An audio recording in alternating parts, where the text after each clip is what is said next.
Good morning, Canes fans. How we doing today? It's your boy MusiqNerd, and as you can see, I'm out here in a beautiful new location. This is Banner Elk, North Carolina. I'm here because my brother is getting married, as some of you know. So we're actually out here for the college football weekend, for Labor Day weekend, and I wanted to do something a little bit different, be out in nature, as I give y'all my prediction and my lead up to the Notre Dame Miami game. But first things first, I wanted to talk about a podcast that went viral the other day. Um, these guys apparently they're like us. What we do, they're not affiliated with anybody, but what they wanted to say is their keys to the game is that Miami is a bunch of unintelligent thugs that just play instinctively and not wisely. And I gotta say, that kind of really pissed me off a little bit. It brings up more of the convicts versus Catholics vibe. The guy, to his credit, did say, "Oh, I'm really surprised that it came out to see that this was racism. That was not my intention at all. My intention was to say that there are guys who just hit hard and get unintelligent and get unintelligent flags and play and provoke fights. That's what they wanted to say. But for me, uh, I gotta say that doesn't make any sense when being as I watch every Miami game. Now Miami was not good with penalties last year. There were some boneheaded ones.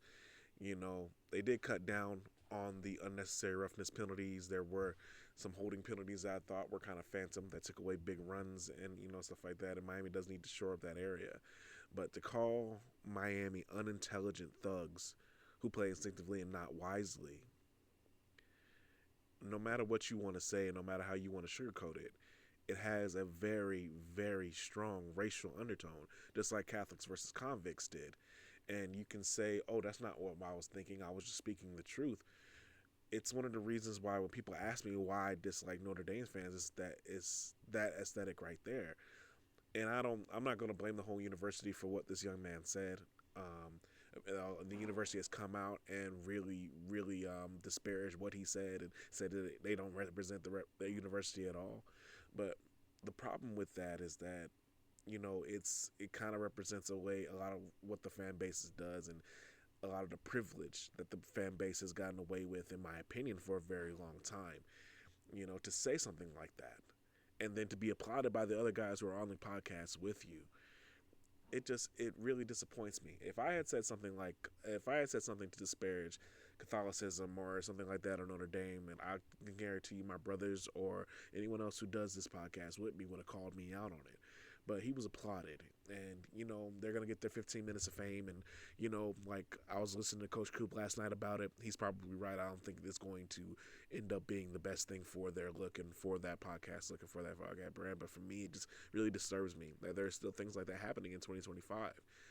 People want to say, "Hey, racism is gone. This is that. Prejudice is not there. You're just imagining things because you're this, you're that." Well, I want y'all to take a look at something like that, because I guarantee you, if anybody on a Miami podcast had said that, they would have been vilified a lot more than what this young man is being vilified for. So, credit to Notre Dame, I will say that, for coming out and disparaging his words. But for me, it's just going to leave a sour taste in my mouth. And and I hope that we can get past saying things like this, like because rivalry weeks are fun. Like I've always said, like I said it to the Florida State week last year, kind of lean into the hate. But saying things like that about 19, 20, and 21-year-olds, and saying there's no racial undertones for kids, for a lot of kids who are from the Miami underground and Miami police, and then come from different places where they need to come from to play, you know, it hurts. But we're gonna move on and talk about this game. All right, so the main notes for the Notre Dame game, the keys to the game for me. I think special teams play is going to be a big factor in this one, because I think no matter what people say, and I know a lot of Notre Dame fans are going on Twitter and saying, "Oh, we are so much better than you." And actually, when I look at these rosters, it's very similar and it's very stacked. Like Notre Dame is built the way you want to be built, offensive line, defensive line as well, with a great running game. Miami is built how you want to be built, because Mario Cristobal and Alex Mirabal have that background, offensive line, defensive line, great running game. That's what you want to rely on. And I think both these teams are going to be trying to rely on that, because they have new quarterbacks going into this game. Now, I'll talk about the quarterbacks a little bit later, but I think special teams play is going to be excellent in a game like this because of how even it is. If Miami can turn some of these almost kick returns and punt returns that into explosive plays. I think Miami's going to have a big advantage, not just because they're playing at home, but because they're able to, get some explosive plays outside of their defensive and offensive games. It looks like Keontae Scott's going to be punt returning. It looks like Keelan Marion is going to be kickoff returning, taking over for Ray Armstrong and Chris Johnson. They have to be more explosive than they were. A lot of times last year, Ray and Chris were like inches away from having explosive plays in the kickoff return in the kickoff game. Now, if Keontae Scott and Keelan Marion was a All-American at kickoff return last year, if they're able to turn those from 30-yard returns into 60-yard returns, then I think we're going to be really cooking in this game. On offense, Miami needs to run the ball. As simple as that. As simple as the concept can be, I guess. I think Miami does have a bit of a advantage in the trenches in the offensive line. While I think Notre Dame has an excellent defense, I do think if there is a weakness on their team, it is defensive tackle. I think they're a bit small, and I know that I think the Marcus Freeman has come out and says that he's very, very excited about them. But I still think that when you got an offensive line with Malagoa and Markel Bell and these guys who are just beasts, I think that Miami can really do some damage. And I know a couple people said they're not worried about Mark Fletcher. I think that while maybe you can say this is the second best running back room in this game, there's not going to be many games this year where you're going to say Miami's running back room is going to be second to most. So I'm really, really excited about this running back room. Mark Fletcher, Jordan Lyle, these guys I think are going to be really, really good, and of course, new rounds like Shamar Brown and Gerard Pringle Jr. as well. I think these guys are going to be really good, and I think it's going to really really going to help out our new quarterback, Carson Beck. Now, I know a lot of people saying that Carson Beck's mediocre is coming out saying, we're not worried about that. We like a lot of Notre Dame saying, I'd rather take C.J. Carr's unlimited potential, who's never thrown a pass in a game, than Carson Beck. I think when it comes to the quarterbacks in the game, I will go with Carson Beck. I'm going to go with the guy who has 27 starts and has won 24 of them. That's almost a 90% winning percentage. And, the last time we had a quarterback who was that high, I think his name was Kenan Dorsey, some guy who, navigated the early 2000s for Miami, but, what do I know? But for me, I think having a quarterback like that, someone who's been in big games like this regularly, really, not just sporadically like us. Like we've only, since 2017, we've only been in 9 such games. He's in the last 2 seasons he started for Georgia, he's been in 8 such games where it's been a top 15 matchup. So for me, that I think speaks volumes. He's gonna have that big game experience. He's not gonna get rattled by it. And if we get that running game going, it's gonna make that much easier for him. Because no matter what people want to say about how he played last year, and he did not play great. I'll be one of the first people to say that, and I said that last year about him.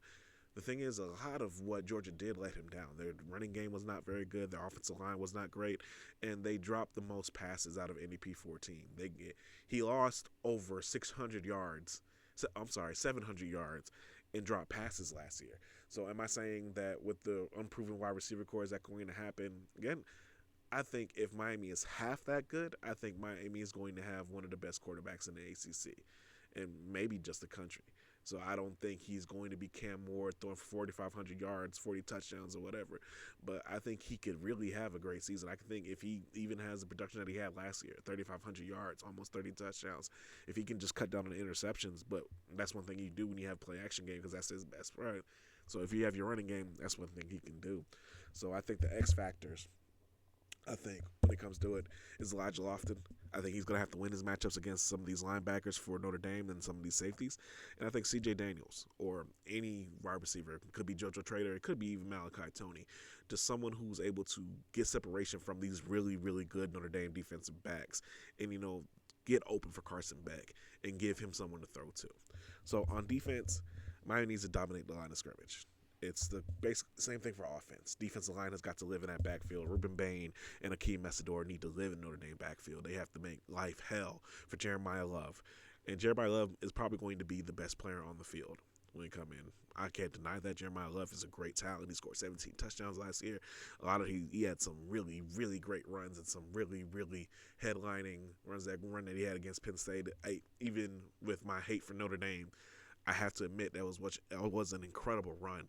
But for me, I think that Miami has to limit his impact as much to make a difference in this game. And so you have to make a freshman quarterback, who I've just talked about, CJ Carr, who's going to be throwing his first pass in the collegiate game. You have to make him beat you, and then you have to live with those results.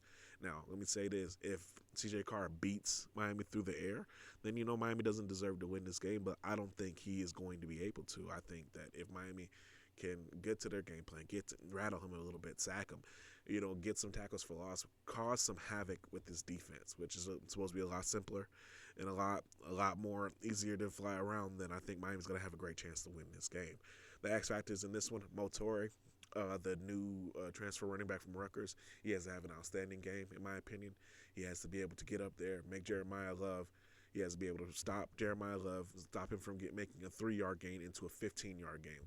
Thing is, we didn't do that a lot last year. We got to be able to stop that this year. And then the X factor also is going to be the defensive backfield. OJ Frederick, Xavier Lucas, Joyner Procus. We got looking for people who are going to be able to step up and make big plays in the defensive backfield, and that's the only way we're going to be able to win this game. That being said, prediction-wise, I think Miami wins this game 27-21. I think that Miami's experience in the quarterback position, I think, is the difference. I think Carson Beck being comfortable and being able to win a game like this, because he's been there before, he's been in these big games, he knows how it goes. And also, I think that being at Hard Rock Stadium, no matter what people want to say about our home field advantage, I think it's going to make a big difference for a freshman quarterback making his first start.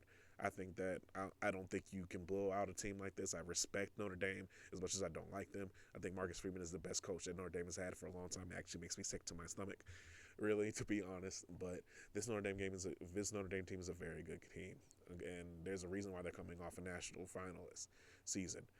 They don't get rattled. They're going to play hard, and they're going to play great, I think. But of course, I want Miami to win this game going away, but I'm also trying to be realistic. But I think that Miami is a lot more talented than people are giving them credit for. The blue chip ratio is not that different. Mario Cristobal has built a foundation that has 4 games like this. Now, he has to turn around and deliver and show that he can have the in-game adjustments and have the gameplay to win it, but I think he will. So, also, moving on to the season predictions for me this year. Now, usually I do an individual video, but we're going to do this all together. Like I said, we're not going to do as many videos as we did last year. I won't even do as many, keys to the game. I'll do them for the big games, so you'll probably see me next against Florida, maybe against USF, depending on what it is, since USF was actually able to beat the Breaksaw Boys State the other night. And so, but my season prediction, I think Miami goes 10-2, 7-1 in ACC, and I think they're going to the ACC championship game. Their losses, I think, will be to UF and SMU. UF, because I think that if now this caveat, this has a star, if DJ Lagway is healthy, I think Miami loses. If he is not, then I think they go 11-1, and I think the only loss is SMU, because that'll be one of the first road games that they have. And no matter what I want to say, I think Red Lashley is going to be looking out for a lot of revenge, and I think that's another thing too with this Florida game. Going to be looking out for a lot of revenge in that game.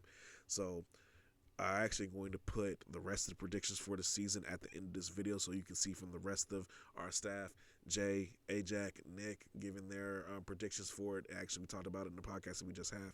And hopefully we will be back next week with an NFL preview podcast. We're going to be talking a lot about what happened this week when it came to Trey Hendrickson, Terry McLaurin, and the absolute mess up that has been the Micah Parsons saga and Cowboys while we preview the NFL season. So thank y'all so much. Enjoy college football being back, y'all. Enjoy Notre Dame versus Miami. It doesn't come on very often. We have the next 2 years, and who knows how long it's going to be till then. But until then, go Canes, go Dolphins, go Heat. We love y'all. OFF199th out.